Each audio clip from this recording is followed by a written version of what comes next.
Olá, boa tarde, boa noite. For me, it's actually boa tarde because I haven't had dinner yet. I do have a plate full of crackers, butter, Portuguese butter from the Azores, and a cheese, Val de Flores, to go with this rather lovely bottle of wine I have before me. I wasn't able to get the wine in question. Maybe you too, but I do have the Reserva version. The actual wine, I don't know if anybody's managed to get hold of this. I know Garvo has, and he'll be with us presently. But there it is, the Alto Pina, Vinhas Velhas from the Pagões co-op here in Portugal, Adega de Pagões in the Setúbal region. That's the wine in question tonight. I'm sure Garvo's got that, and he'll taste it and tell us about it, and I'll be tasting the Reserva version. We may have somebody from the company who seemed to show an interest previously. Whether or not they'll join us, if they can figure out how to do that, and whether our communication has worked, remains to be seen. But lovely to see you here tonight. Thank you very much for being here. What are you drinking? Sold to you. And while we're on that matter, I think I'm going to, while Gary's getting ready in the other studio, not in my house, but in his own house, we've just been on a call together, which was great. He's just changing things around so that he can sample the bottle of Alto Pina himself over there in central Portugal. While he's getting ready doing that, I've got a lovely article to share with you from Ling. Look at this. How to say cheers in Portuguese in 9 easy ways. Just like saying goodbye in Portuguese, or even saying good day in Portuguese, there are a number of ways to do it. And I think this is a lovely resource to share with you from Ling, ling-app.com. The author here is Vitoria. Thank you, Vitoria, for sharing this on August the 30th, 2022. Clearly a great way to learn Portuguese. Not one I've come across before, but ling-app.com. And here they are, the ways to say cheers.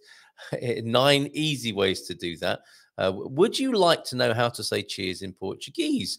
No, if you're saying cheese, it's queijo. If you're saying cheese, if you're saying cheers, stay tuned. No matter the nationality and the language used, there is always a word that can be used to cheer and wish good health to those around us, especially when we're drinking, right? Portuguese makes no exception, since there are several ways one can use to cheer and cheers. How to say cheers in Portuguese easily. Here we go. You might have to say cheers in Portuguese if you're out drinking with your friends or celebrating special occasions. You might, I would say it's a certainty here in Portugal. Luckily, those are fun words that your friends can teach you at the moment. However, it would be even better to prepare beforehand to impress them. And we're going to show you, thanks to Vitoria and ling-app.com, how to do that after we've said a few hellos this evening. So who's here? We've got the OLP. Fantastic. Boa tarde, Gumpers. And I know Michael and Catherine may join us too soon. So let's get back to this article. Stay tuned if you want to know how to say cheers in Portuguese easily. And I think not so easily as well, or kind of easily. Great to see you here, OLP. Let's get back to this article.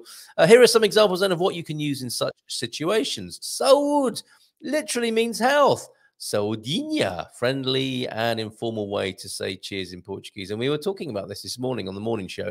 Obrigado and obrigadinho.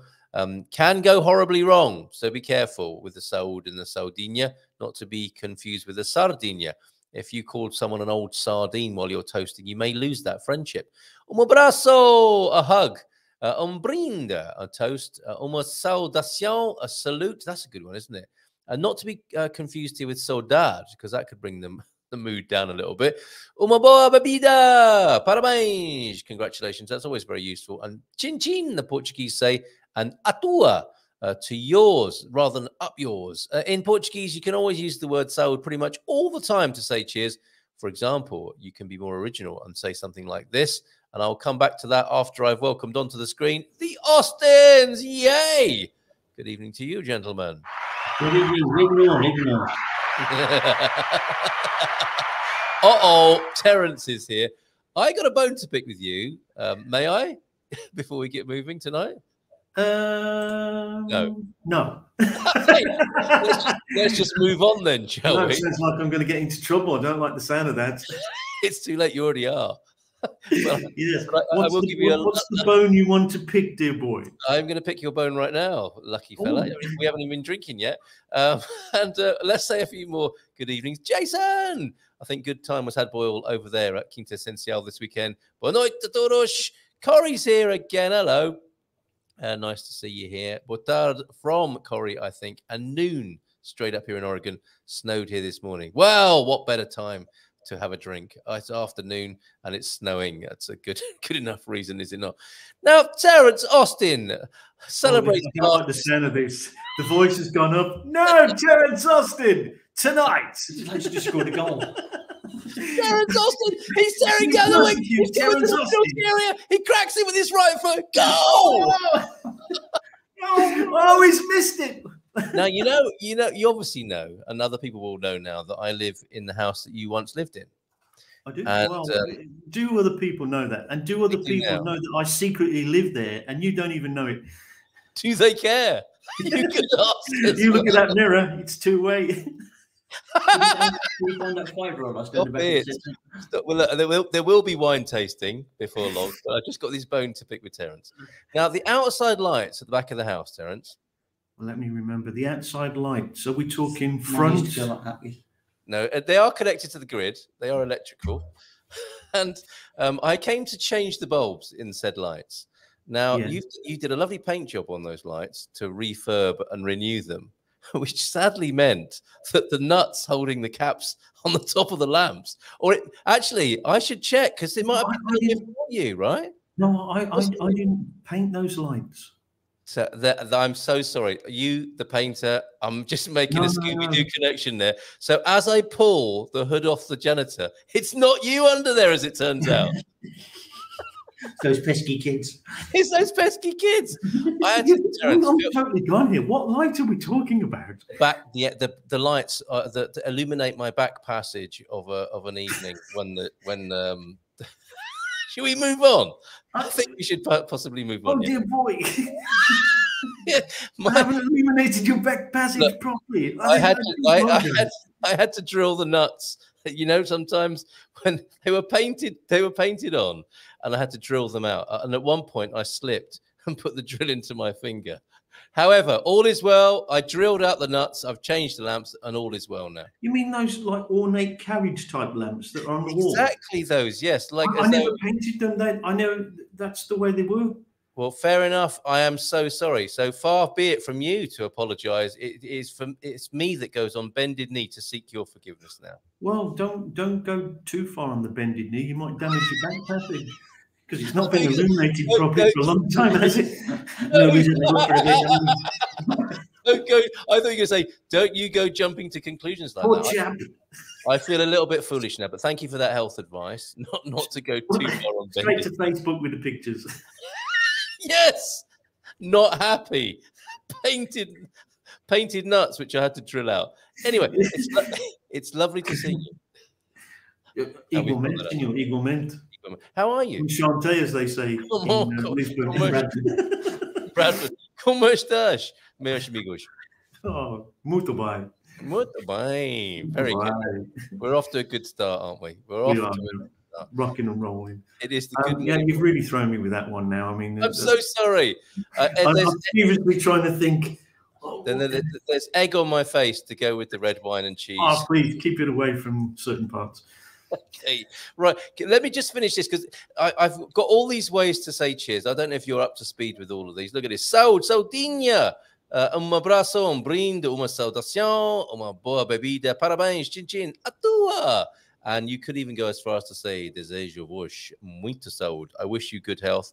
However, the term saúde can also be used in other instances. In fact, if a person is sneezing, it's common to hear others saying this word to them, which is quite common in many other cultures. So there you go, just 4 more then. And we may remember this, and we might come back to Portuguese etiquette when drinking a little bit later. A tua, a sua, a nossa, a vossa. To yours, to his, to ours, to yours. When you're toasting. So let's get on with it, shall we? And do a bit of toasting tonight. Let's go to Al Viagra and our selector this evening which would be the great Garvo, who has passed this many times in the supermarket, but more often than not has actually pulled it from the shelf, paid for it, and drunk it at home, no doubt with his brother. Not just And run out drunk it in the shop. Not just run out the door with a bottle.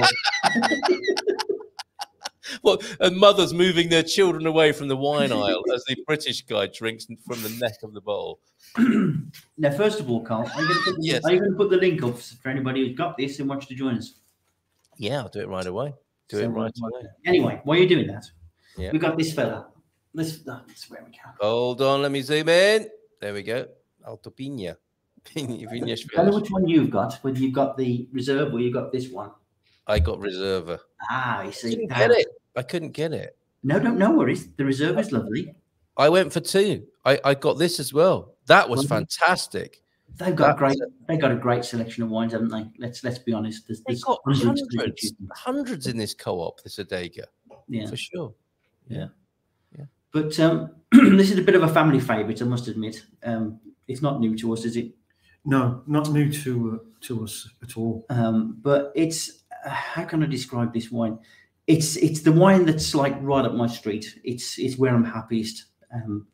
It is a delicious, full-bodied, fragrant, happy wine that when you taste it, you can taste like the sun in the grapes. Do you know what I mean? Because of the sugars, and it's just a pure joy.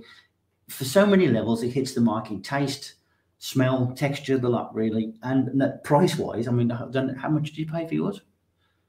Well, the Reserva I managed to get for $2.99. It normally goes out at $8.99. Incredible, isn't it? It is incredible. It is incredible. It's on offer, and this other one, this Coleta, the Harvest version, that is normally heading towards $8-9.99, I think, and that was also $2 or $3.99 at the moment. Pingados are amazing, aren't they, with their pupi mage in the store there, and their wine deals incredible. But they change so rapidly. That's the thing. Yes, true. I had done some notes, but it looks like I've left a page behind, so I'm just going to have to wing it from the notes. Can I raise a slight objection here? What's that? To the order of things. He's written out a flaming essay here, right?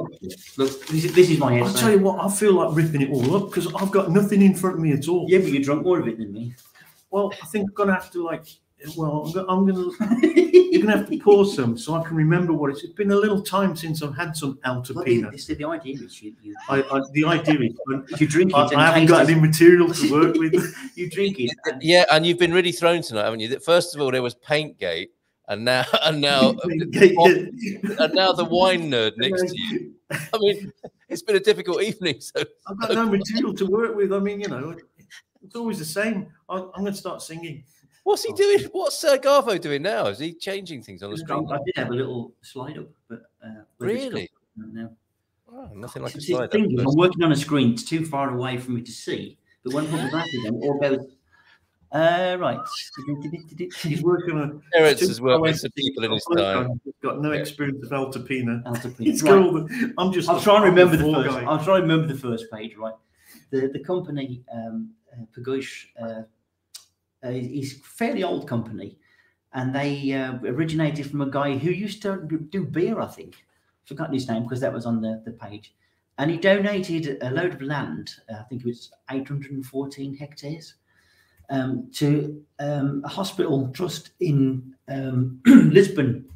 Why the hospital, I don't know, but basically a lot of people obviously gone into farming the land and planting vineyards and stuff, provided a few jobs for people who wouldn't normally have them.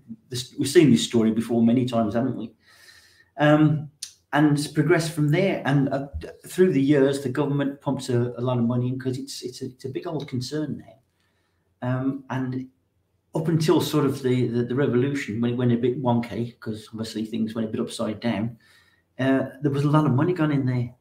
But from the revolution onwards, again, more money's gone in. And I think they currently churn out about, let me think, was it 11 million kilograms of grapes, which turns into 9 million liters of wine, which is staggering. Oh, you beat me to it. You got the slide there I was going to use, because that's the place, isn't it? Yeah, I mean that's a corporation, isn't it? although it is a cooperative, It's and it does look like a corporation there. But we're still getting, aren't we? We're still, I don't know. It seems to me, and we'll say more about this and get your views on it, but it does seem like they've managed to preserve the standards of a smaller Adega. I guess it depends on which one of their many wines you choose, but they do seem to be striking quite a good balance, don't they? With that extraordinary level of production, and still, here we go, a good wine to drink, not something that tastes completely mechanized and industrial. It just tastes damn good, really. I mean, let's be honest. There's no qualms about it as far as I'm concerned. That is, its location is Istanbul Peninsula, and it's trapped between two rivers, two estuaries, which is kind of nice. The Tagish and the would you say that Sado in the south? So you're kind of trapped between two estuaries, so you're going to get a lot of humidity. But the soil there is sandy. It's like quite poor sandy soil, but it's grown in the Mediterranean style, which kind of tells me why I like this wine, because I kind of like the Mediterranean style of wine. Yeah. Company have got over 500 awards and distinctions. I'm scrolling through them now, Gary. Look, it's going to take all night to get through this. You'll be there all night, kid. You'll be all there all night. In 2014, they were rated the 4th best producer in Portugal and 37th in the world. And that can't be in the world. That's not bad, is it? That's not you think about it. Not bad at all. And now they've grown to a size of 1,117 hectares. So that's a fairly big concern, isn't it? It is. Fairly big concern. And just to do the what we normally do, the grapes in the one I've got, I think are, if my memory serves me right, Alicante Bouschet, Aragonés, and Castilla. I think the one you've got, the Reserva, has also got Touriga National in it. It has. You're absolutely right. Yeah. They're both nice. They're both lovely and very drinkable.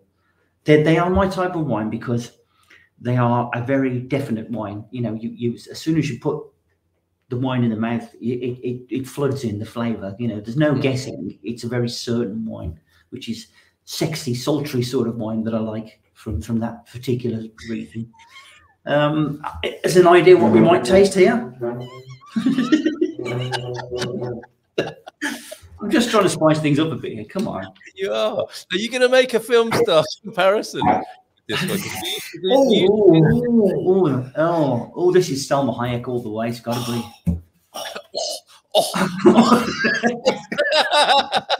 Absolutely. Yeah, I think that's a pretty good comparison. I might have to take a minute. Okay.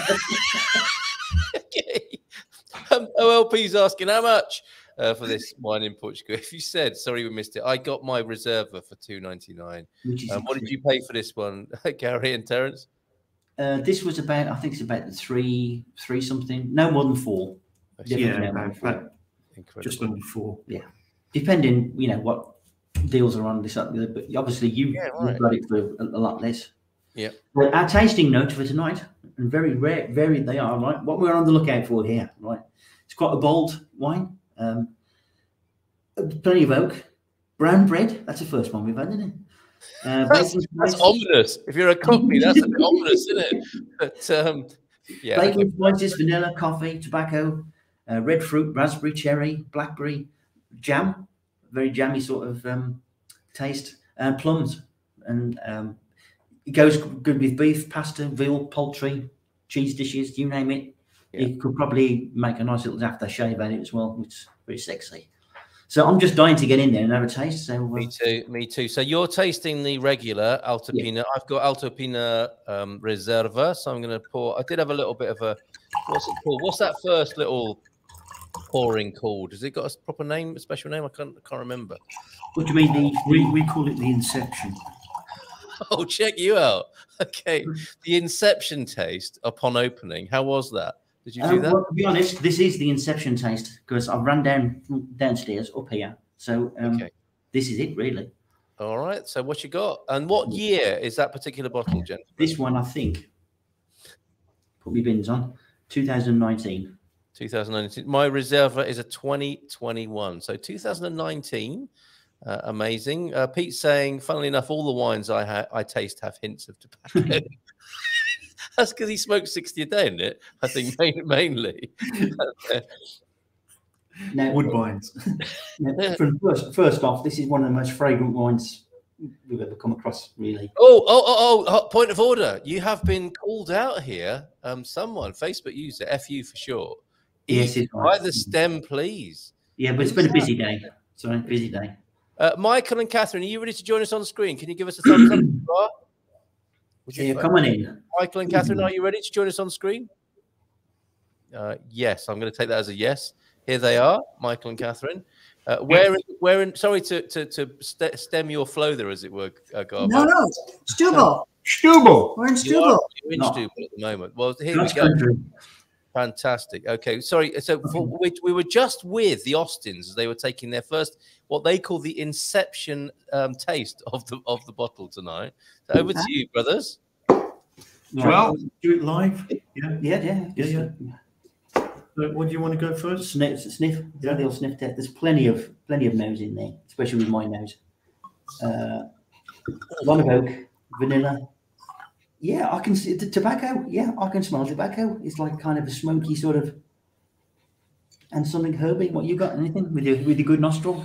I've got to tell everybody that I had my nose broke. No, not this story again. So I do suffer, and you don't really need to look further from the frame of this video for the culprit who broke my nose. Oh dear, let's zoom in. I never really. It's I can't remember which one it is. I got hit by there. Basically. What, a pugilistic attack? Oh, it's pugilistic. Yeah. Oh my goodness! It was a complete roundhouse, and it just snapped. I was only 5.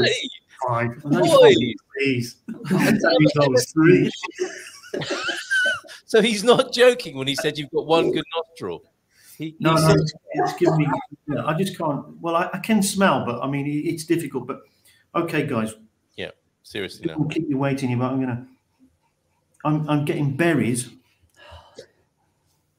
It's kind of it's a thick berry. That's really what I'm getting. Sometimes you can get a sulfurous smell with wine.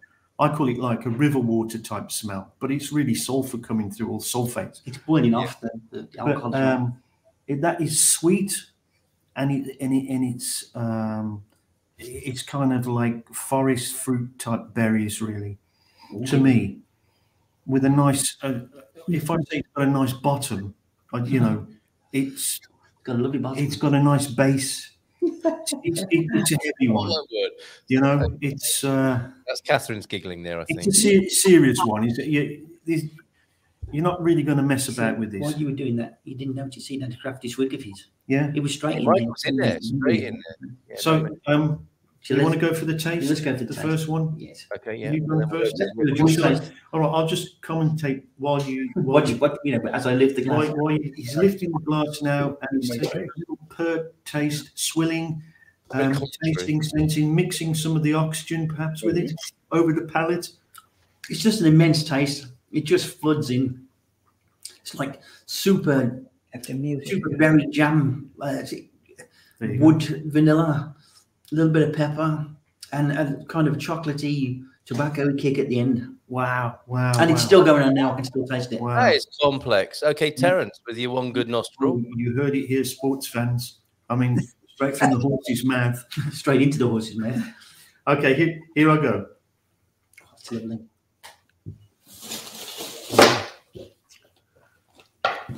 You just get like waves of berries, really. A little bit of spice, but not much. Lives on the palate. It's fairly dense wine. It's got muscles. It's almost like an Arnie, isn't it? Really, it is an Arnie of the wine fraternity. If this wine was a ship, it'd be a Portuguese man of war, wouldn't it? Literally with guns and everything. Yeah, very good. Not very good. Not a Mary Rose. You couldn't say that. Because this lasts a long time. I mean, this has got longevity, hasn't it? I mean, if it was a news story, it's definitely sprung 4 legs and it's running. Yeah. Oh, there you go. Excellent commentary. This actually lasts longer than the Brexit argument. That's saying something. That is saying something, isn't it? Well, you talk and I'll taste. Okay. Leaves a nice taste in the mouth, though, doesn't it? If you swill it round as well, you can see like the meniscus on the wine. Yeah. So I'm trying to because the light isn't great here, but I would say it's a very deep clarity ruby color. Yes. Yeah. I mean, if you swill it, it's definitely, it's got a viscosity, and it's also what they've got. It's got a few legs there, a few sort of legs and a bottom. Yeah, legs and a bottom. So we're building here something quite exciting. I told you it was sexy. You are, aren't you? Sexy one. No question. There you go. It even coats the It's kind of like a very pale sort of tan film. And it really has. For me to be able, through my broken nose, to be able to smell, right? To smell something is an achievement. That's the review they've been waiting for, along with all those 500 national awards. Even with my broken nose, this is a delight, Terence Austin. Even with my broken nose, it was terrific. Gentlemen, superb commentary and clearly fans of the Alto Pino wine. Yes. The Whitbys, good evening to you. Hi there. There they are in Setúbal, where this wine has come from. Do you have the said bottle? I can't tell you how many stores we've been in the last week looking for Alto Pino. No. Nobody. We couldn't even find the reserve you have, Carl. In the town of its production. We went. Well, no, we're only in Setúbal today, but we went to a very big private wine store, a Garrafera, and Garrafera, and nothing. Didn't have it. She looked it up and said, "Yeah, I think I've seen it, but nothing." So I know it's from Adega de Pagos. So we picked up another one from the same area. Same Adega. Oh, you've got the collator, I think, there. Is that right? Let me just zoom in on you. Yeah. Yes, Snap. Yeah. Collator. Yep. Yeah. The harvest. That's a special harvest. And I opened that last night. I really enjoyed it. What about you? 2016. Yeah, we just opened it. It's starting to breathe now. We were late getting in and had to get something to eat, so that's why we're late. But I can tell you from the half-liter of wine that came out of the box to this is a hell of a difference. Yeah, good for you. I mean, it's sophisticated. It is an amazing wine. Yeah. Yeah. How much did you? If I maybe coarse and vulgar and ask you how much you paid for it? $6.95 or something. Oh, at the high end of our spending. Wow. Yeah. I see that. Thank you for making the big effort there tonight on this special occasion. Where was it? Yeah. Tell us more about it. Can you go? $6.99. Amazing. Yeah. Please go into more of the complex tasting notes that you're experiencing. It's still warming up, actually, to be honest with you. It's a little bit peppery. Very peppery. Yes. Very peppery. And I did get. Ooh. Is that winning or whining? And that's winning the wine. No. He's talking about Jason's comment here. So it is very peppery, and you can definitely taste leather in it, but it's not unpleasant. I was roundly laughed at when I said Lederhosen, top notes of Lederhosen, and I think that's what you're getting at there with the leather. That's what I was getting at. Not as far into it as a sweaty saddle, but yeah. Oh my goodness! Night is young. No, it's really it's a super complex wine. We've had wines from Agitao, and we really like them, but this is a step above this. It's really now you'll be talking about Bacaloa, I think, the producers in Agitao. Well, it was Fonseca, I think. That one. Yeah. That we. In fact, we've got another of theirs. Okay, but not tonight. And thanks to the Austin brothers, I think we may have some more Pagos converts here with the Whitbys. Oh, it's a nice wine. It's a nice wine. You've got to love the wine from this region because it's just full on flavour. It's a bruiser.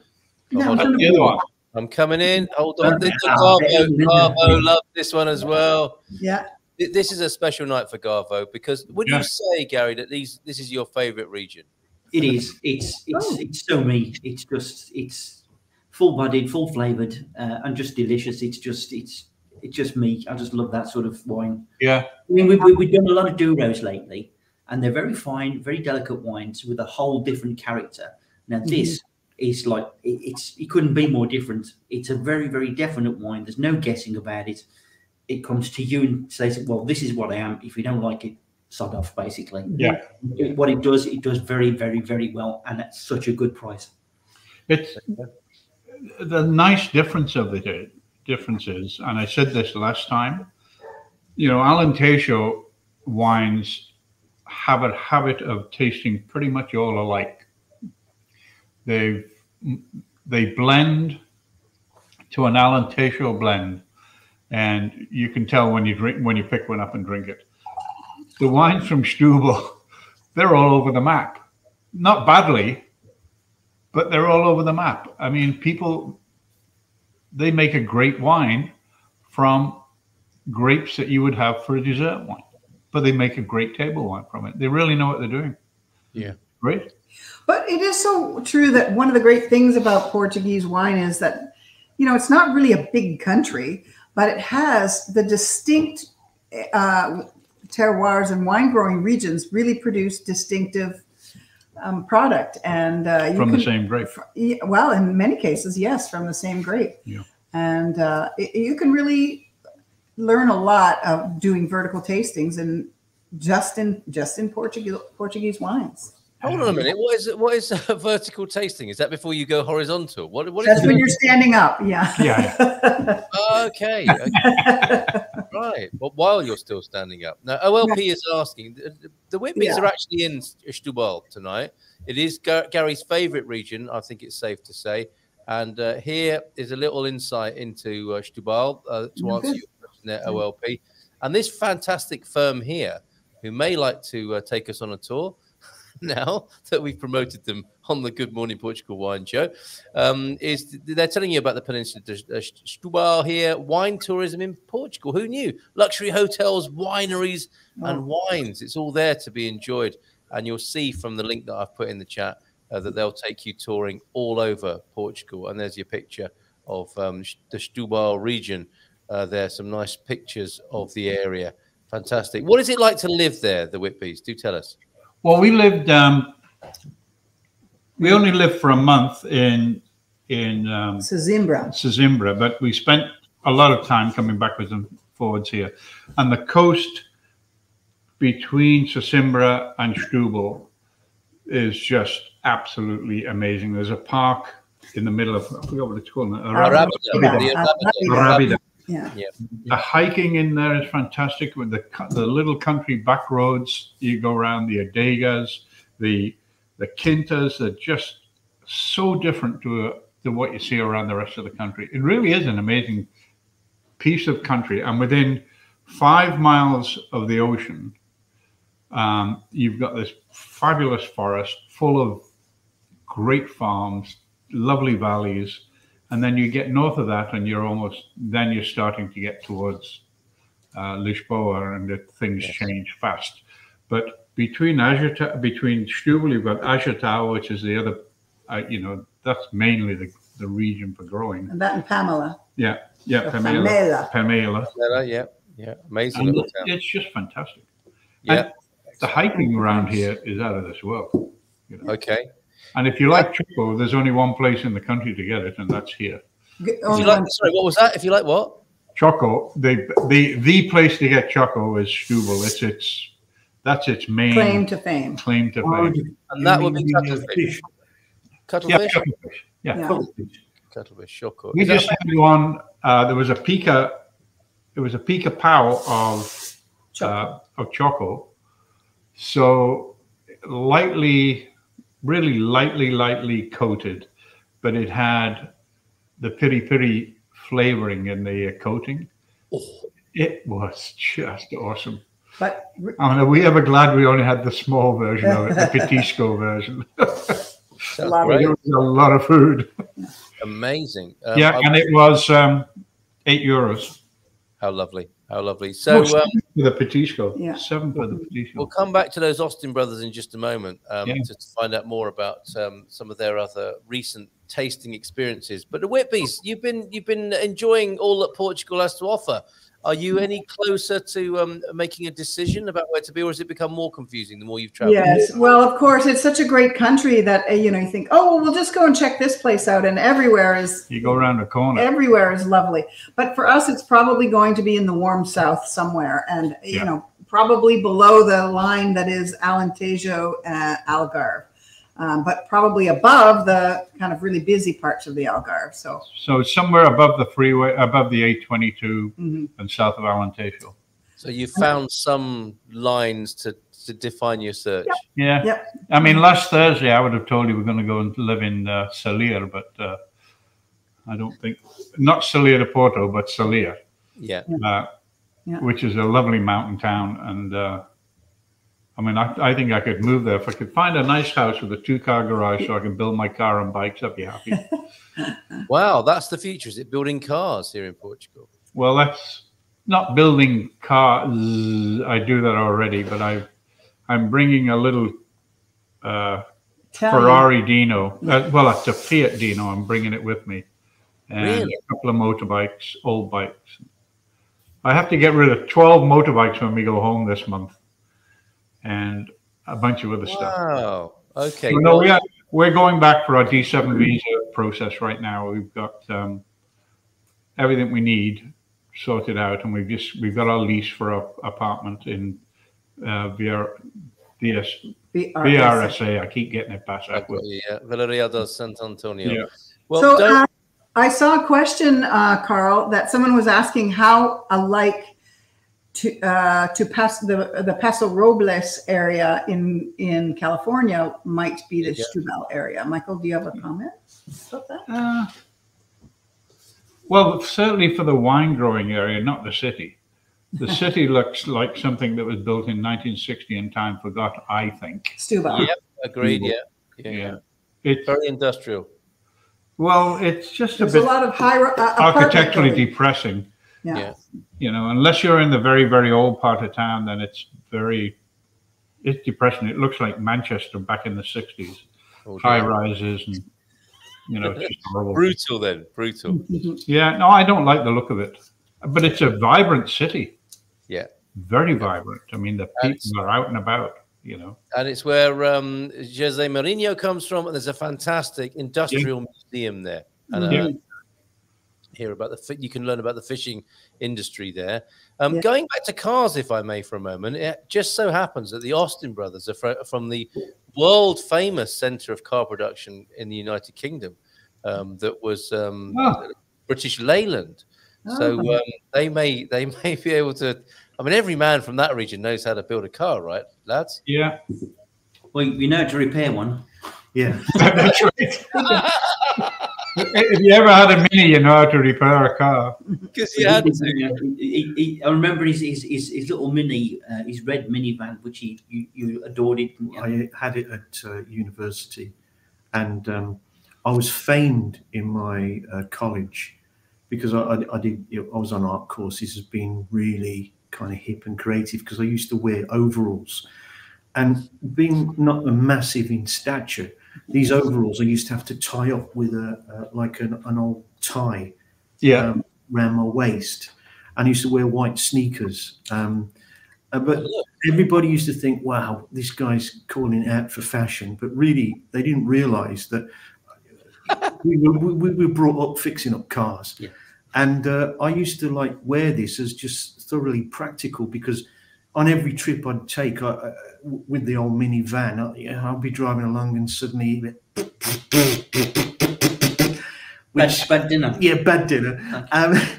And I used to have to take the carburetor off and clean it, or like there's always something wrong with the electrics, or one plug wasn't firing correctly, or always tinkering. But it kind of describes what a lot of guys from, I mean, of our age were like, you know. They were good times, though. They were great. They were fabulous times, and you learn so much, right? And you learn like the sound of an engine. You learned how a car would talk to you through sounds and various actions.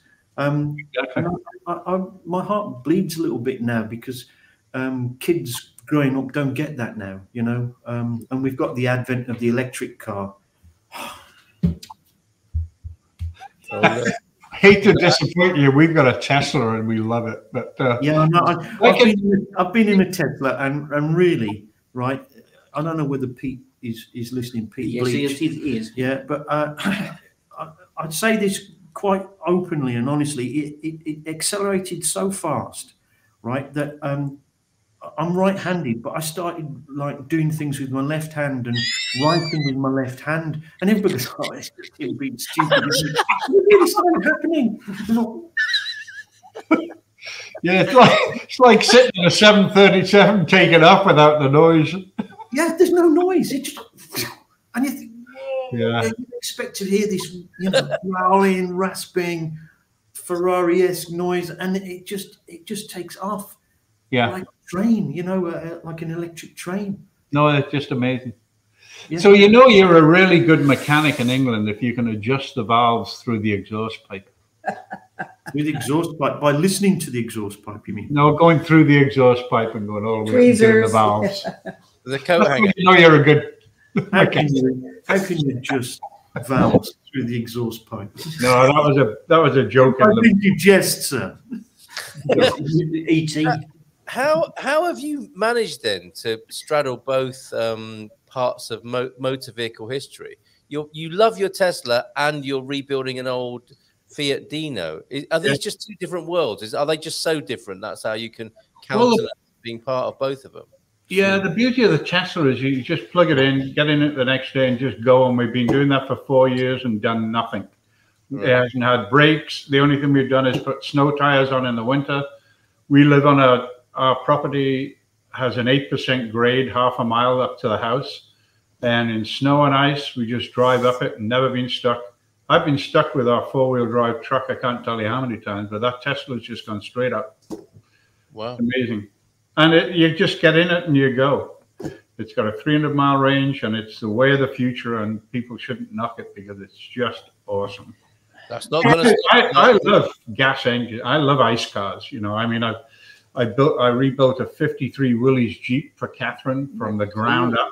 Yeah. And I had a 635 BMW 635 CFR that looked like it just came off the showroom floor. But when it came to getting a car that I could use every single day, I didn't go looking for an ice car. We looked for an electric one. And it's awesome. Well, there's a bit of banter and rivalry coming from a fellow electric car driver. You haven't even got through a set of tires yet. Poor form. I think that was where Terence got reconfigured, and he could speak French when he got out of the car as well. No, bien sûr, d'accord, hein? This is how times have changed. In the 70s to the 80s, the manual would tell you how to set zero lash and set the valves. Nothing like that now. It's an app, isn't it now? And Jason, by the way, has got overalls for going out work overalls, and a nice new set of going to town overalls. That's how countrified and central Portugal he is. I love that. Yeah, seriously, I could live in a pair of overalls. He's got a Lamborghini, hasn't he? He's got a Lamborghini tractor. Yes, so he's Lambo. Yeah. I saw his new overalls, the tan coloured ones, very fetching on him. Yeah. They kind of match his eyes, you know, in a kind of like sort of strange way. Rural way. In a rural sort of Lambo slash. I'm going to give you some of this homemade wine. Yeah. Yes. Jason's homemade wine is, if you want a lesson in strength, you should take them. And hopefully it doesn't taste too much like the battery liquid that is now in the that you're advised against drinking in a modern car. How things have changed.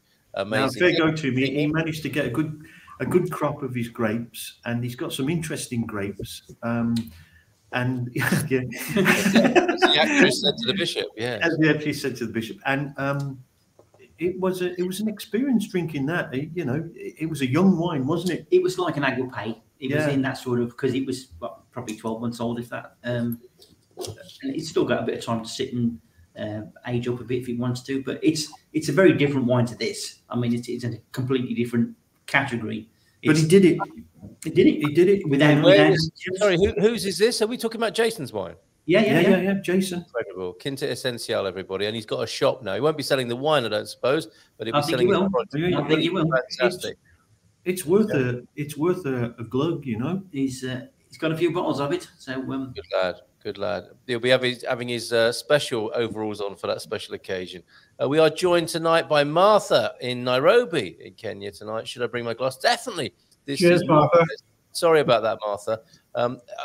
Internal combustion engine cars are okay if you like repairing things and fixing them, but the Tesla is awesome. I couldn't agree more. Gary is just not a fan of speed, it would appear. And thank you, guys. I have some more aging as we speak of the Aguapay there. Fantastic. Excellent. I think it's probably time to do a bit of scoring. This is the Good Morning Portugal Wine Club after all. We've been drinking the Alto Pina. I've been on the Reserva. The Austins have been drinking the basic. And we have the Whitbys who've had the Adega de Pagões, the same producer, but the Colheita Selecionada Selected Harvest version. So let's start with you, the Austins. Hang on, you didn't tell us about your wine. What you were getting from your wine? How different? I was so entertained by the rebuilding of Fiat Dinos and Gary and Terence there having a scrap and breaking each other's bones and stuff. Happened all the time.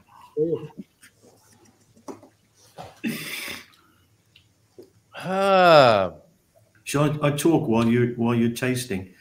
It's like a Captain Birdseye sort of old salt beard, isn't it? You're turning, you're in the mode of maritime, aren't you, with that beard? Yes. Marvelous construction. Carl, did you fall under the lawnmower? It looks like you've trimmed your beard. Thank you very much, everybody. Are you going to get like one of those, or you can go? Oh, yes. You haven't seen his funky new hairstyle, have you? I haven't. He's got a bit of a Nordic cut. Really? A bit of a Nordic. What does that mean? Side shave with a bit more on top. No, he's got a new. Yeah, he's got a new job. He's going to be selling seafood shortly. You'll see him on TV. Have you all finished now? Yes. We thought we'd give you a bit of a break to let you form a kind of like sentence or two on the taste. No, when you're running a radio show, and you're talking to everybody out there, and then you've got to drink something. What do? You can't the gear, innit? You make noise, don't you? You make appreciative sounds. Got the gear. Look at who you're talking to. I still haven't got a register. What is interesting about this is, despite it being full-bodied, Gary, and I agree with you, there's a lot going on. It's a real experience, isn't it? It's not holding back or being polite in any way, and it lacks the fuminess that I quite dislike about some Portuguese wines. It's not rough. It's not. You have to let them off gas for some of them, don't you? Yeah. Now this one you can drink as soon as you open it. I don't know how they do it. I don't know how they make it as so full-bodied, and yet without that pungent, fumy initiation that you get with some. So I'm very glad of that, and I've noticed that with both the one that you're drinking, Michael and Catherine, and this one I'm drinking tonight. So you can drink it in the parking lot as soon as you get it out of the store. In the supermarket, just like Gary, even at the checkout. I think it's probably polite to pay for it first, isn't it? Normally. But don't let that hold you back. No. The British need to continue distinguishing themselves here in Portugal. Yes.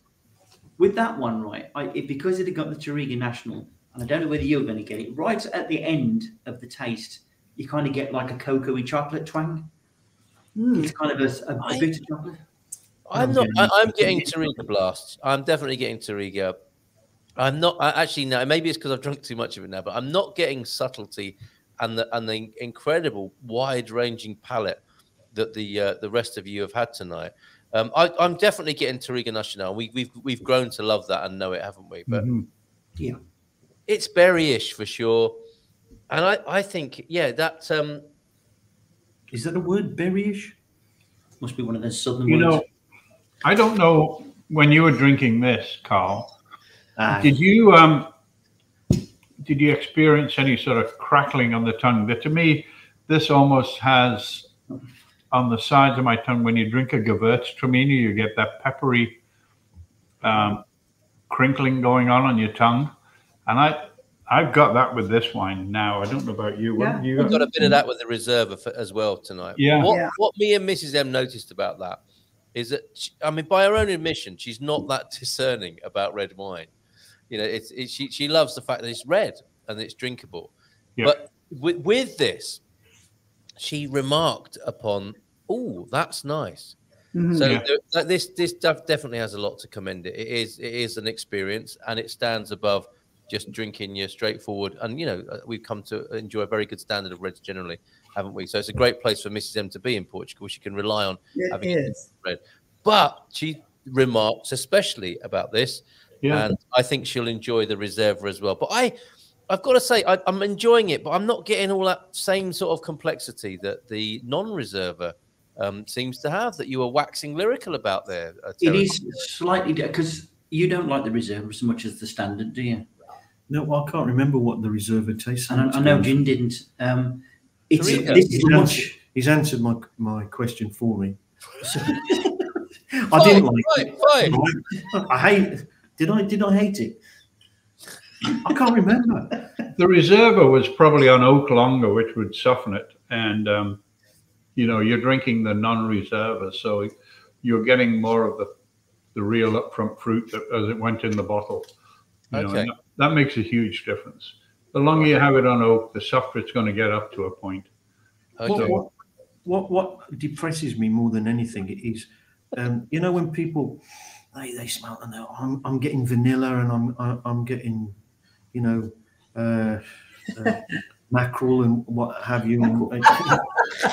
I don't get it. I mean, when I tell you I'm getting berries, because we've only got one nostril. It's only got He's drinking. He's like tasting in mono, isn't he, rather than stereo? That's what he is. I feel strangely disabled, you know, but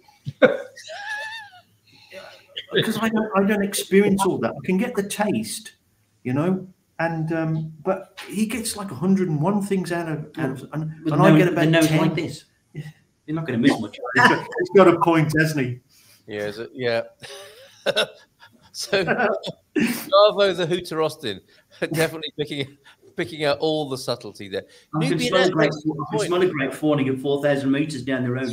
Honestly, we can be driving, right, and he'll go eggs. Is that you?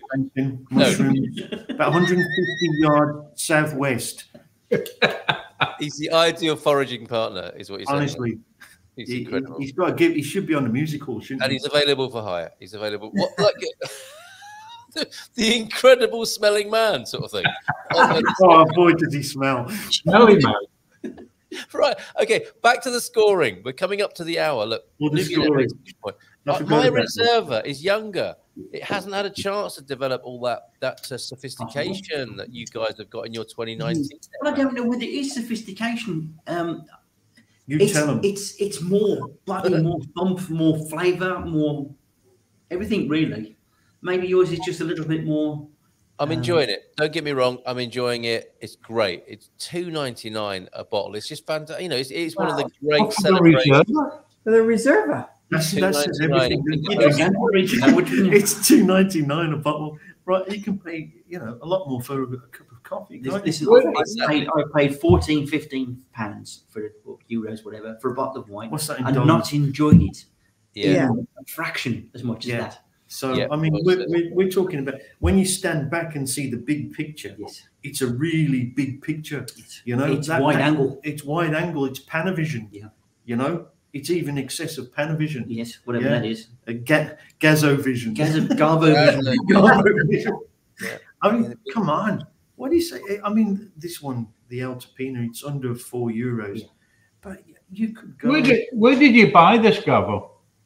Where did you get it? Pingo Dos. Go into Pingo Dos and you should find it.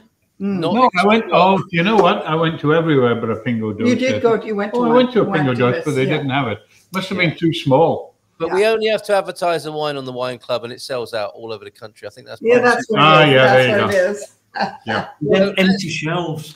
Maybe go back to Bingo Does, pick a bottle up. You could save me an awful lot of petrol if you told us in the beginning where you got it. I posted it. Bingo Does, Bingo Does, Bingo Does. Okay. Yeah. Okay. All right. Okay, let's go to the Austins then for their scoring of the wine that was advertised, the Alto Pina. Let's hear it from you, Terence and Gary. Let's start with you. Let you go first on this one. Thank you, thank you. This is a good, solid, right, forceful, but it's not going to break your arms or anything like that. It's just full on, and it goes and it runs. You know, it's got pull and it's got torque, and it, you know, you could say it's a top class diesel engine. I'm going to give it out of respect. I'm going to give it a 4. We're out of 5, aren't we? 4 out of 5. Yeah, 4 out of 5. What really is the knockout punch here is for under €4. Yeah, and it's got the you know, the practicality of. Well, it's just got the reliability and you know what you're going to get. It's a good puller. It's a diesel, isn't it? It's a top. There it is. It's a Ford Mondego diesel. Possibly. No. Volkswagen. Mondego. No. What would be a good diesel comparison? We're up in Volkswagen before the testing. Yeah, probably a Volkswagen. No, Volkswagen's far too Nancy. I used to have a Volkswagen. Blood is diesel. Over to you, Gary, then. Continue the metaphor, if you will. Now, a guy once told me, a Portuguese guy, that if you get on the wrong side of a woman from Stabal, you'll never forget it. But if you get on the right side of a woman from Stabal, you're never going to forget it for a whole different bunch of reasons. And that explains this wine, really, because this wine is sexy. It's deep, it's passionate, it's lovely, it's delicious, it's Moorish. It's just a riot on the tongue for me, really. And the price, the taste, I mean, I'm trying to encompass everything. You know, the nose, the taste, the price. I'm going to go for 4.7 on that one because 4.7. I love it. It's a benchmark. It's a benchmark against which to measure other wines for the Austin, for the Gary Austin, if not the. But I've downgraded my rates to sort of reflect price and, you know, the type of wine that. But that really just, if all in all, it's just worth that much in my books. See, I'm a bit upset, right? I'm a bit depressed because, you know, I don't know. On the one hand, right, I compare it to a diesel engine, and he's like appealing to the women audience there, saying, you know, it's romantic. You get on the good side of a woman, you know, it's chocolates, it's roses. It's about women. Yeah. I'm going to have to rethink this. The diesel engine, it's not really good chat. My message was for men, okay? All right? Men like Jason, right, who knows a strong wine, grows a strong wine, and, you know, can live with this and say that's a good glove. No, it's like having Al Pacino and Jeremy Clarkson in the same room together, isn't it? I see what you did tonight. Yes. Fair enough. Thank you. Gary compares wine to roses. Yes. So thank you very much for your scoring. Excellent stuff. Let's go to Stabal, where the Whitbys are. Michael and Catherine, talk to us about the Pegóis, the special harvest, and your marks out of 5. Well, actually, we're somewhere between up way past a 4, definitely not a 5. But you know, when I consider the price for this wine that I'd have to pay in Canada or the US, this has got to be a 4.6, 4.7. I mean, it's a great wine, full-bodied, lovely nose, great color. I mean, it's not showing any sign of aging on the in the wine. It's really it's an impressive wine, and it's peppery. As I said before, it's got little hints of tobacco and leather in it. I think it's great. Yeah, and I would say it's a reliable wine. You could, especially pairing with kind of meats and wintry foods. Yeah. You know, we can't have enough of these. That's good news. It's great. It sounds like a good night out in the UK, smelling of tobacco and leather. I mean, some of my favorites. Coming home from the pub, stumbling home. Some of my favorite nights have that same, very same signature. So thank you. We're 4.6. Would you agree, Catherine? Yeah, Yes. I go 4.6 on this, easy. Yeah. Okay. Okay. My reserve version. I think I've got to track down the original, the basic, without wanting to do it a disservice by calling it basic. But I want to try it as a comparison. I really would like to be eating with this now. Is anyone else eating, or are you just drinking the red? There, you're just drinking the wine. No, if you want to be not eating, we're just drinking the red. But I can imagine this with it probably could be a bit of old Javelin, wild boar, that sort of stuff. Yeah. But equally good with something like a pizza with a lot of cheese on it. Yeah. I mean, or if you're a vegetarian, a lovely mushroom risotto, wild mushroom risotto as well. Oh my word! It comes across the board: cheese, red meats, on its own, and it can live with strong flavour. Yeah. It's got enough strength to stay the course with strong flavoured dishes. Yeah. Right. Now, on that note, before I give mine a mark, I have to say thank you to you, Gary Austin, because you have said to me you must try the Javelin at this restaurant. And do you both know this? You've eaten it. Shared the Sol, yeah. Oh. Look at that. Nasa de Sol, just outside San Martin de Porto, heading over towards Celia de Porto. I had the Javelin the other day, and I was thinking about you. It was delicious. It was incredible to try that. It's like all the best that pork meat has to offer, and it was done on the churrasco, taken to that next level. It was delicious. So thank you for that. What an amazing place to go to. If you're ever in San Martin de Porto, Celia de Porto, do check out Nasa de Sol. It is truly and brilliantly Portuguese, isn't it? You walk in, there's a massive kind of canteen atmosphere. There are truck drivers up at the bar having their lunch. There are workmen around the place. There are old ladies out having lunch for old time's sake, families. It's the most amazing atmosphere. The waiters are all over it. You know, they're all over it, aren't they? They're casual, but they're attentive to your every need. And the menu, the best bacalhau, house bacalhau I've had, I think, for a really long time, if not ever. And the Javelin was amazing. And I had, for old time's sake, like a school dinner, ishkush, liver, calf's liver in there as well. And it was absolutely delicious. So, Garv, I don't know what took me so long to get in there. But what a fantastic experience to go to Nasa de Sol. Heartily recommend it. Brilliant. I've eaten there many, many times, and it's a great family atmosphere. Yeah. It's pretty huge, isn't it? I mean, It's incredible. They get about 100, 150 people in there, easy. Yeah. And it's busy, and it's like they've got a menu that they don't change frequently, but that's no bad thing because they've got these menus down to a T. And I've had estofado there, Javelin.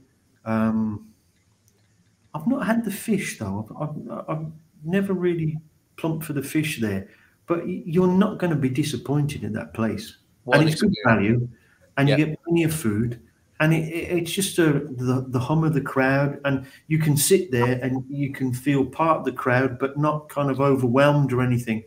You know, that's where you walk in, isn't it? And the grill is there, and your workmen are there up at the sitting at the counter, diner style, having their lunch. Absolutely brilliant experience. Yeah.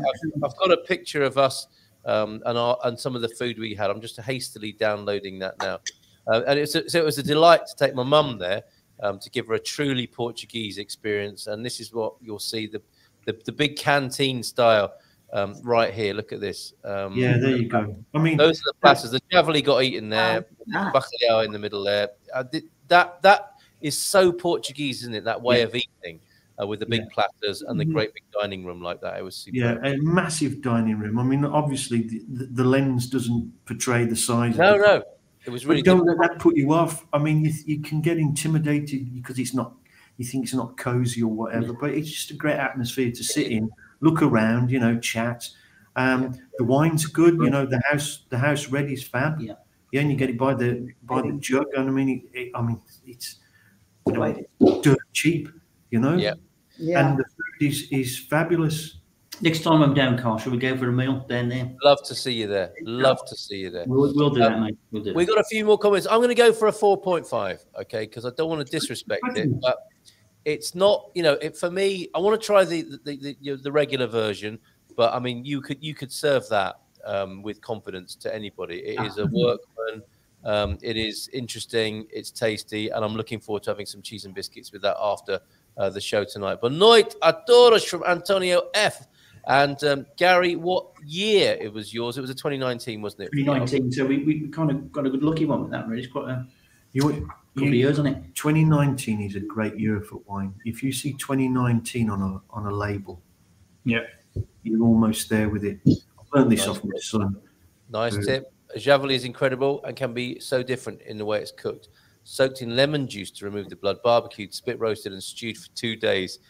We had it all, and just lovely to have them on the land, even if they do give Diet a fright occasionally. He's got them roaming his land. It's a Bem-Raja from Pete, and hello, Big Tony from Pete as well. So thank you, Big Tony. Big Tony. And that's what they say about gas, stewed for 2 days when he goes in, you know. I was a bit worried that Carl was thinking about me when he was eating javelin. The wild boar of Alvagra. I mean, I know I like walking around the forest and stuff, but you're never frightening to encounter in the forest, as far as I'm aware. Has anyone used the Vivino app? I have installed but never used it. It's supposed to help you choose the best wine. Yeah. Antonio F. So the Whitbys, you like that? Vivino? Oh, I use it all the time. Oh, okay. Yeah, and we had a wine the other day at when we were in BRSA, and I looked.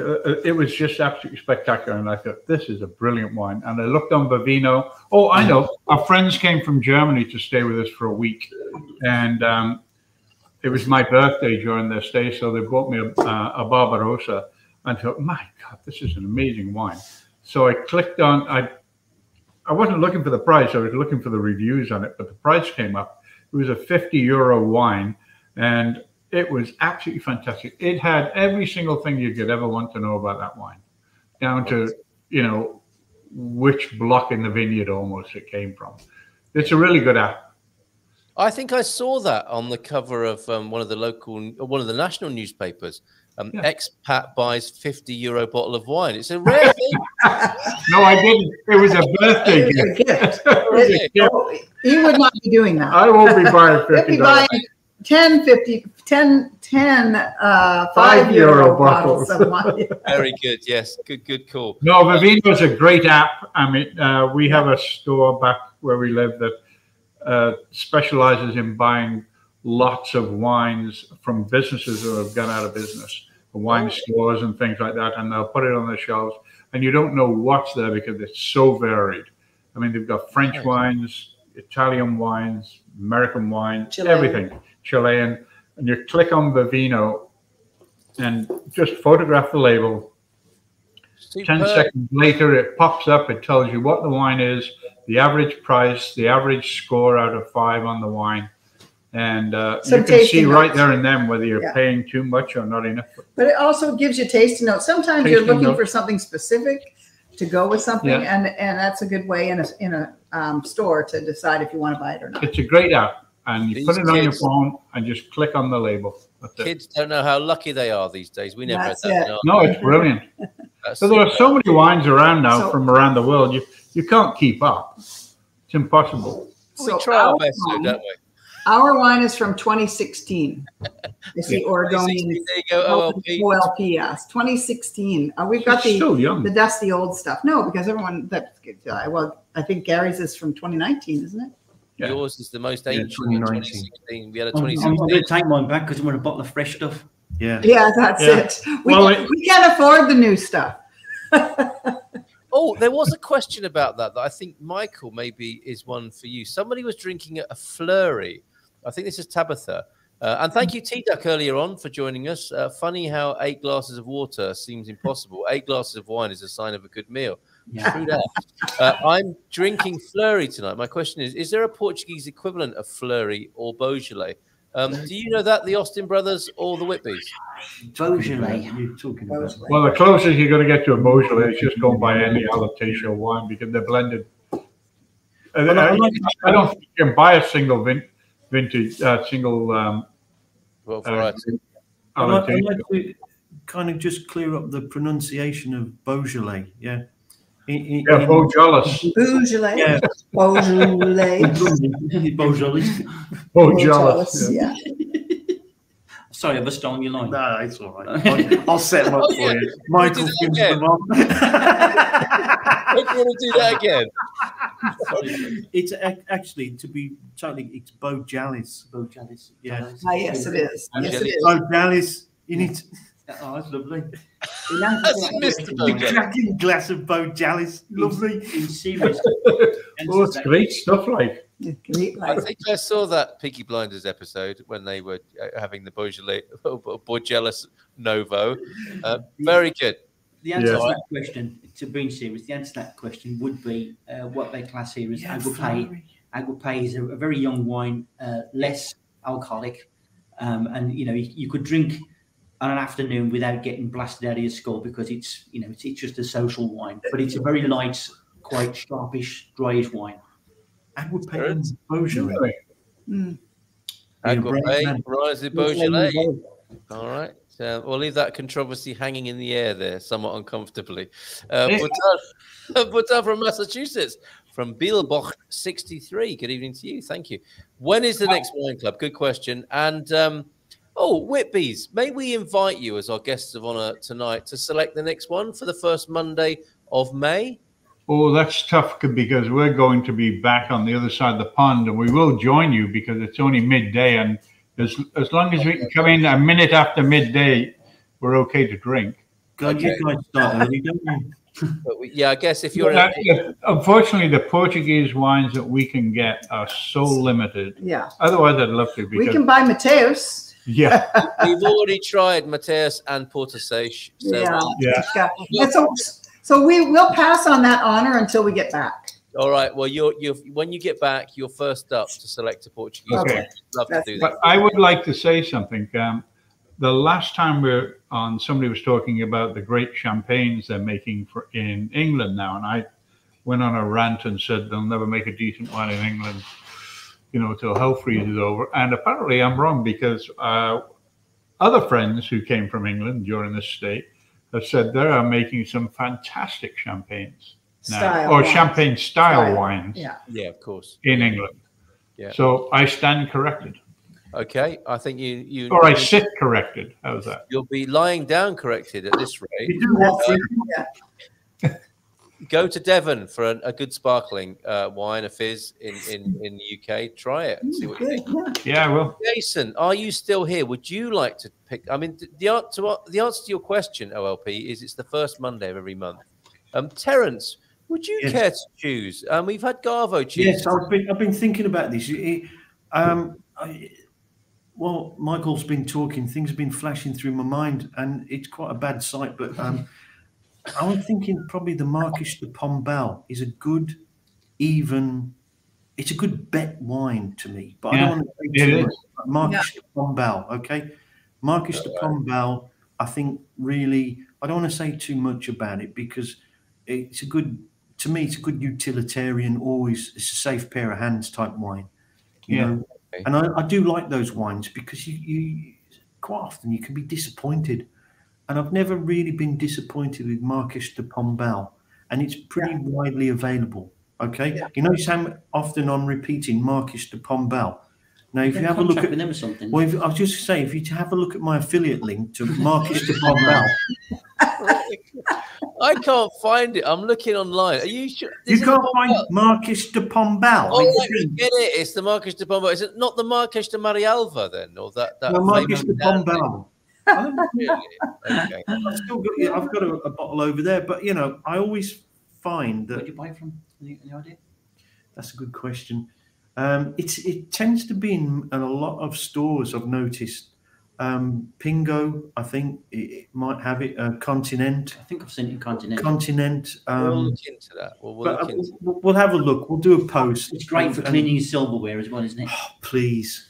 Is it this guy here then? I mean, to be honest, it's just as good as El Pepino. Okay, it's a solid. No, it's a solid result. It's a good wine, but not. Is it that one that's $1.08 a bottle? Garvo's just trying to build in a bit of contentiousness and edge to it, but really, when you taste it, you see that that nose you got broken. Is this seriously though? Look at this. It's out here, you know that, don't you? It's $1.08. Does it come with its own brown paper bag to drink in the? It must be for that price. Can't be that one. No, that can't be that much. So Anyway, I will say that we've made wine at home, and if you have to buy bottles, the cheapest you can buy empty bottles ready to put your wine in is $2.50. If you can buy a wine for $1, it's cheaper to buy it, pour out the wine, and keep the bottle. Well said. Well said. Yeah. Make a soup. Make a Portuguese soup with that. Yeah. Further controversy. I thought we'd agreed to May being the sweet muscat from Setúbal next month. Yeah, I think. Okay. Let that controversy run and run. It sounds like maybe a bare knuckle fight between Marcos de Pombal and a sweet muscat from Setúbal. Pete, are you going to take care of that? Are you going to lead that tasting? That could be interesting, couldn't it? If we do that. So that remains open. Thank you for your suggestion. Jason might want to make a suggestion there, OLP. It's going to be hard to get his homemade aguape all around the world on that occasion. And OLP also is going to download Vivino on that recommendation from Antonio F. Thank you, the Whitbys. And thank you for being here. Thank you for sharing your experiences of being in Portugal. Thank you, the Austins. Let's do that. Thank you, the Austin brothers in Alphagra. Stone Cold Austins. Kapow. And thanks to everyone who's tuned in this evening. You've been amazing. We've got the April 25th, 49th anniversary coming up. We're going to be a big year next year, aren't we? With 2024 and the 50th anniversary of the Carnation Revolution. Let's whet your appetites. We've still got the 49th year celebration to take in our stride. And here's a little bit of a taster of that to finish with tonight. Thank you so much for being here. We will see you in the morning. Oh, one thing I didn't mention is you were talking about which location you were going to choose, the Whitbys there. This Thursday, we have this coming back onto your screens, which is the best region to live in mainland Portugal. Yeah. It's the fight to the death. Jerry at Expats Portugal is the reigning champion with, guess what, guys? Central Portugal, just down the road from you. So it's going to be bloody, it's going to be fun, and it starts this Thursday evening. No, I think it's San Martino. No. Wow. You haven't got mountains, you haven't got rivers. You got the sea. Let's not get started. All right, lads, please. We're going to April 25th. Here's a little taster of what happened in 1974, and it's going to be an amazing year next year. Isn't it going to be incredible? 50 years after the Carnation Revolution, political unrest in the air with it's incredible. 50 years later, with new issues for people to digest and contemplate. Let me take you back to 1974 now. Thank you so much for listening and being here this evening and tasting wine with us. We'll see you in the morning. Bye for now. On the 25th of April, the MFA announced that the people should remain at home because they feared armed confrontations on the street. But the Portuguese population clearly disobeyed the military orders to stay at home because the thirst for freedom overcame all fears. And so people took the streets to the thousands and supported the military coup to force the resignation of the leader of the regime. The people brought red carnations and distributed them to the soldiers, who stuck them in their rifle barrels, making the flower the symbol of the revolution.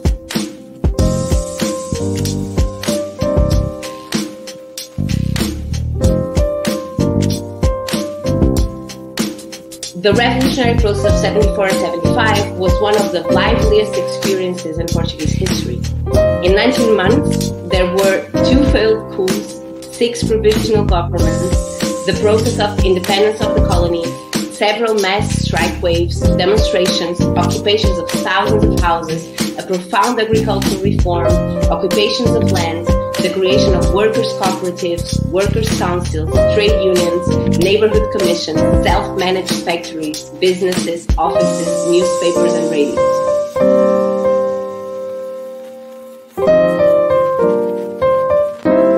Because the thirst for freedom overcame all fears.